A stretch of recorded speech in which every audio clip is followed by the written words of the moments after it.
Hello friends, welcome to Unity Essentials video tutorial series.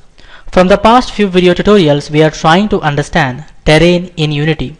In the previous video tutorial, we understood how to create a terrain.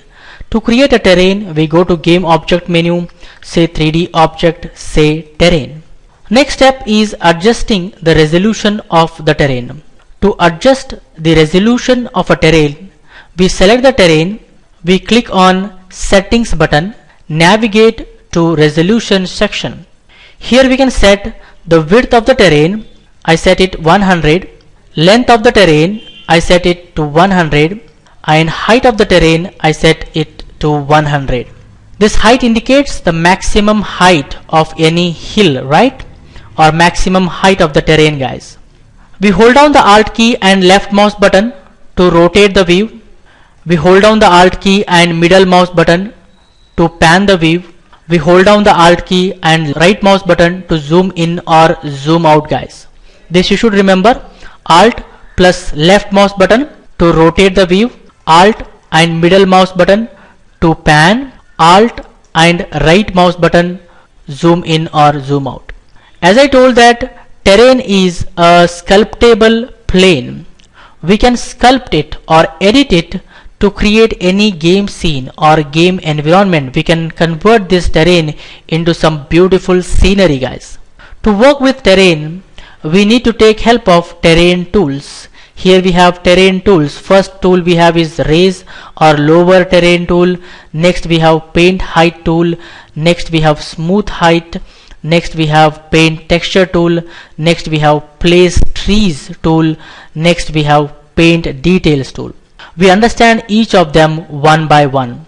The first tool we have is raise or lower terrain tool.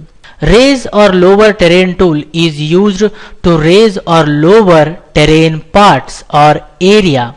How to use this tool? Click to raise, hold down Shift to lower. They already gave us instruction. Click to raise, hold down Shift to lower. Let me zoom in. Okay. Below here we have some settings. We have brushes. Brushes indicate brush styles or brush shape. Then we have brush size. Brush size indicates size of the brush. Then we have opacity. Opacity indicates strength of the applied effect, that is how fast the raising and lowering behavior applied. I selected the smooth brush. Then we have the brush size, let's take 100, and brush opacity also 100.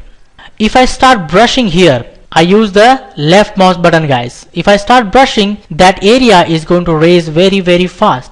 If I reduce the opacity down and I start brushing, it will take more time to raise that specific area, guys. You can see it is taking more time to raise. That is the meaning of opacity. Opacity indicates how fast the raising or lowering behavior applied. If it is higher, it will get applied very fast. You can see that the part of the terrain is raising very fast.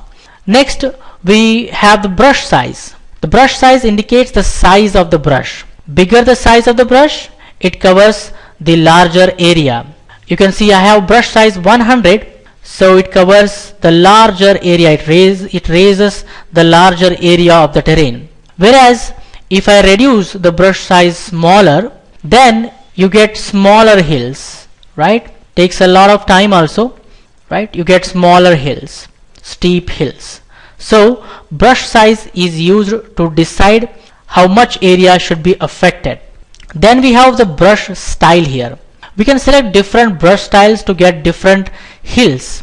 For example, if I select this star and start brushing here, you get different hills, right? They are very useful, guys. So if I select this brush and rotate around and I start brushing here, you see I get different hills. So you can experiment more with these brushes. To lower any part, you have to hold down the Shift key. I select this smooth brush, hold down the Shift key and start brushing. You can see that it is getting lowered. Shift and start brushing down. You can use some stylish brush also for lowering. You get the different lowering effect. I'm using the Shift key and see that I'm getting some depths here. So that is how you can work with the raise or lower terrain tool. I suggest you people to experiment with this. I think for this video tutorial this much is enough, friends. In the upcoming video tutorials we get more information on terrain tools. For more benefits and be up to date, please subscribe to my YouTube channel, and don't forget to like, comment and share these videos with others so that everyone will get benefited. Keep learning, keep coding, keep sharing. Thank you guys, thank you very much. See you in the next tutorial.